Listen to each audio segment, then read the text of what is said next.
भूकंप देखा मान्यवर, हमने तमिलनाडु की सुनामी देखी मान्यवर, हमने उत्तराखंड की आपदा देखी मान्यवर, हमने बाढ़ के नाम पर उनका उद्योग चल रहा है, सूखा के नाम पर उनका उद्योग चल रहा है, एक ही चर्चा होती है। किसानों की पराली के कारण प्रदूषण खराब हो रहा है, पर्यावरण खराब हो रहा है, सच्चाई ये नहीं, लेकिन किसानों को दंडित करना इसका समाधान नहीं है। फाइलों में गांव का मौसम गुलाबी है, मगर ये आंकड़े झूठे हैं। अपने इस महत्वपूर्ण शॉर्ट ड्यूरेशन डिस्कशन में मुझे भाग लेने का मौका दिया।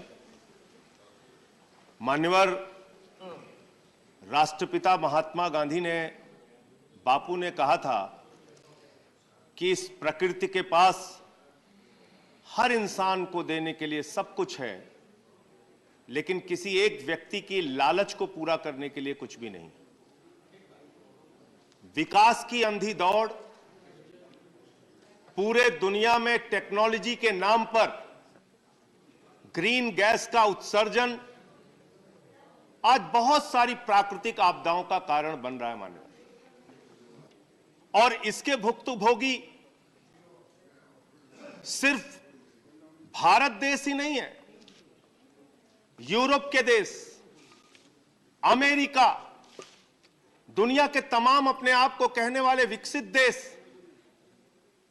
वो भी इस ग्लोबल वार्मिंग के कारण पीड़ित देश है मान्यवर। वो नजरअंदाज कर रहे हैं, वो इन समस्याओं को बार बार समझौता करने के बावजूद नहीं मान रहे हैं। पूरी दुनिया में ग्रीन गैस उत्सर्जन के मामले में भारत की भागीदारी तो मात्र 3% है, लेकिन अमेरिका जैसे देश, दुनिया के तथाकथित विकसित देश, वो इस पूरी दुनिया की ग्लोबल वार्मिंग के लिए, प्राकृतिक आपदाओं के लिए, प्रकृति के संतुलन को बिगाड़ने के लिए बड़े तौर पे जिम्मेदार है। और इसको लेकर समय समय पे जिनेवा में एक समझौता हुआ जिसका पालन खुद ये विकसित देश नहीं करते।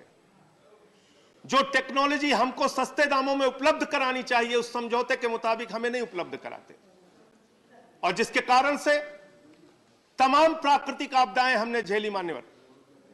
प्राकृतिक संतुलन बिगड़ने के कारण एक नहीं अनेक घटनाओं के हम गवाह बने।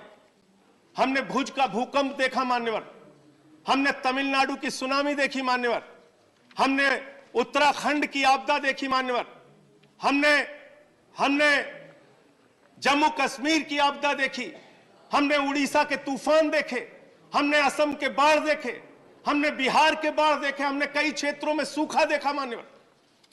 और ये सब कुछ प्राकृतिक आपदाएं और प्राकृतिक संतुलन बिगड़ने के कारण, प्राकृतिक संतुलन बिगड़ा जिसके कारण ये प्राकृतिक आपदाएं हुई। लेकिन इसका समाधान समय समय पे हमारे नेताओं ने दिया मान्यवर। मुझे याद है, मैं अपने नेता आदरणीय रघु ठाकुर जी के साथ एक मुहिम उस समय देश के अंदर चली थी, जिसका हिस्सा बना था जब स्वर्गीय डॉक्टर राम मनोहर लोहिया के विचारों को लेकर अटल जी ने एक पहल की थी, नदी जोड़ो योजना की पहल मान्यवर। अरे बहुत ही सार्थक पहल थी, बहुत ही अच्छी पहल थी। पूरे देश की नदियों को जोड़ने की योजना, वो योजना किस ठंडे बस्ते में चली गई मुझे नहीं मालूम, लेकिन वो एक योजना, ऐसी योजना थी, नदी जोड़ो योजना मान्यवर, जिससे हम सूखे से भी बच सकते थे, बाढ़ से भी बच सकते थे, तमाम आपदाओं से बच सकते थे। आज सूखा और बाढ़ उसी प्रकार से हम लोगों के लिए हो गया है मान्यवर, जैसे गांव में किसी की गाय मरती है तो किसान दुखी होता है, रोता है, लेकिन गिद्ध खुश होता है, गिद्ध खुश होता है। इसी प्रकार से बाढ़ और आपदाएं, बाढ़ और सूखा हो गई इस देश के अंदर। सत्ता के लोग, चंद अधिकारी, बाढ़ के नाम पर उनका उद्योग चल रहा है, सूखा के नाम पर उनका उद्योग चल रहा है। इन समस्याओं के अस्थायी समाधान के लिए कोई पहल नहीं की जाती। और कुछ आंकड़े हैं जो आपके सामने जरूर रखना चाहूंगा मान्यवर। क्लाइमेट ट्रांसपेरेंसी की एक रिपोर्ट है जिसमें कहा गया है कि 2016 से 2021 के बीच में भारत के अंदर जो चक्रवात, बाढ़, भूस्खलन की घटनाएं हुई, उसके कारण 3.6 लाख हेक्टेयर क्षेत्र के फसलों का नुकसान हुआ। जलवायु परिवर्तन के चलते 20 साल में प्राकृतिक आपदाओं में 79.5 अरब डॉलर का आर्थिक नुकसान हुआ। क्लाइमेट इंडिया 2022 की रिपोर्ट है। इसमें कहा गया है कि भारत ने वर्ष 2022 में पहले 9 महीनों में 273 दिनों में से 241 दिनों में किसी न किसी देश के हिस्से में चरम मौसम बिगड़ने की घटनाओं को देखा है। यह 88% इसमें वृद्धि हुई है। 18 लाख हेक्टेयर फसल का क्षेत्र इससे प्रभावित हुआ है, बर्बाद हुआ है। ये कुछ और आंकड़े मान्यवर 2022 में जो घटनाएं पूरे देश के अंदर हुई हैं उसका उल्लेख इसमें किया गया है। 1956 के बाद अक्टूबर 2022 में भारत में सबसे अधिक वर्षा हुई। 1901 के बाद भारत का 8वां सबसे गर्म सितंबर 2022 का रहा। 11वां सबसे गर्म अगस्त 2022 का रहा। 121 वर्ष के बाद सबसे गर्म जुलाई 2022 की रही। तीसरा सबसे गर्म अप्रैल 2022 का रहा और अब तक का सबसे गर्म मार्च हम लोगों ने देखा। मानवर 2018 से 20 के बीच की एक रिपोर्ट लोकसभा में प्रस्तुत की गई जिसमें यह बताया गया कि 3 साल के अंदर बाढ़ के कारण 59,000 करोड़ की संपत्ति का नुकसान देश को हुआ। इस आंकड़े में फसलों, घरों, सार्वजनिक संपत्तियों की तमाम क्षति जो हुई उसका आकलन करके बताया गया और यह लोकसभा में प्रस्तुत रिपोर्ट है कि 59,000 करोड़ का नुकसान हमको झेलना पड़ा। मानव कितना समय है? आप 1-2 मिनट और बोल लीजिए। मान्यवर, अरे आज तो आप लोगों के तमाम सही बातें सुझाव दे रहा हूं। बोलिए आप। मान्यवर, इस साल असम के कुल 35 में से 32 जिले बाढ़ की चपेट में रहे।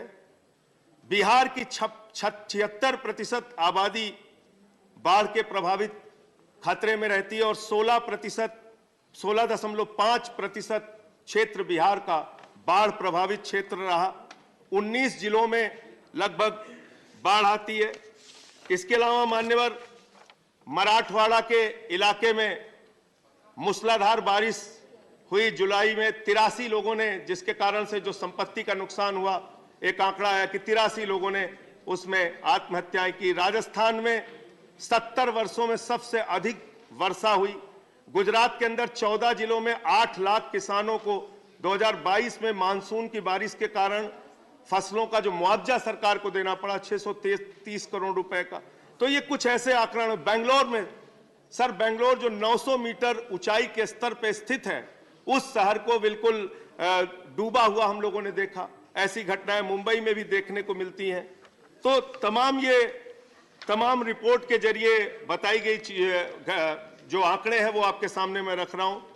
और भारत की सरकार को कितना नुकसान उठाना पड़ता है उसका भी अगर आंकड़ा देखेंगे मंत्री जी, तो 2020 में केंद्र सरकार ने जो राज्यों को आपदा राहत कोष में पैसा दिया है वो दिया है 8,068 करोड़ रुपए। जो डिजास्टर रिलीफ फंड का पैसा दिया गया है वो दिया गया है 17,747 करोड़ रुपए। तो ये तमाम राहत के बड़े बड़े पैकेज, हजारों करोड़ रुपए आपको आपदा राहत के नाम पे समय समय पर राज्य सरकारों को देना पड़ता है। इसका स्थायी समाधान निकालने का प्रयास, जैसा मैंने आपको बताया, डॉक्टर लोहिया के सपने में भी था और अटल जी ने भी उस पर पहल की कि देश भर की नदियों को जोड़ो जिससे सूखा और बाढ़ की समस्याओं का अस्थायी समाधान निकल सके। इसके अलावा सर, बस अंतिम खत्म कर रहा हूं, सबको 10-10, 12-12 मिनट अंतिम खत्म कर रहा हूं। इसके अलावा सर, एक पराली की समस्या का जिक्र बार बार होता है। माननीय मंत्री जी यहां पर बैठे हैं। हर साल 1 महीने तक टीवी चैनल्स पे, सदन के अंदर, बाहर, हर जगह एक ही चर्चा होती है। किसानों की पराली के कारण प्रदूषण खराब हो रहा है, पर्यावरण खराब हो रहा है। सच्चाई ये नहीं मान्यवर। एक रिपोर्ट आई कि मात्र 6% पराली जलाने के कारण पर्यावरण प्रदूषित होता है। मात्र 6%। 94% अलग सोर्स और कारणों से पर्यावरण प्रदूषित होता है। खत्म कर रहा हूं। 94% अलग सोर्स से होता है।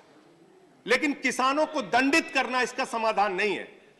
हमारे पंजाब के मुख्यमंत्री भगवंत मान जी ने एक पत्र लिखा मंत्री जी को कि अगर प्रति एकड़ 2,500 रुपए सहायता राशि हम किसानों को देने की योजना बनाए, 500 रुपए पंजाब, 500 रुपए दिल्ली और 1500 रुपए केंद्र सरकार अगर सहायता दे तो शायद वो अपनी पराली जलाए नहीं, उसका एक समाधान निकल सकता है। पराली जलाने की समस्या जो हर साल हमको झेलनी पड़ती है, देखनी पड़ती है, उसका भी समाधान हम लोग पा सकते हैं। अंत में मानवर, इन्हीं लाइनों के साथ कि तुम्हारी फाइलों में गांव का मौसम गुलाबी है मगर ये आंकड़े झूठे हैं, ये दावा किताबी है। हमको सरकार को इस ओर ध्यान देना चाहिए। गंगा नमामि गंगे मिशन पर जिस प्रकार से लखनऊ के, इलाहाबाद के हाई कोर्ट ने टिप्पणी की है मान्यवर, वो बहुत चिंताजनक है। और उन्होंने कहा है कि नमामि गंगे योजना में खर्च की जाने वाली रकम आंख में झोंकने का कार्य है। इसके ओर भी सरकार को ध्यान देना चाहिए। धन्यवाद। The next speaker is doctor Amar Patnaik.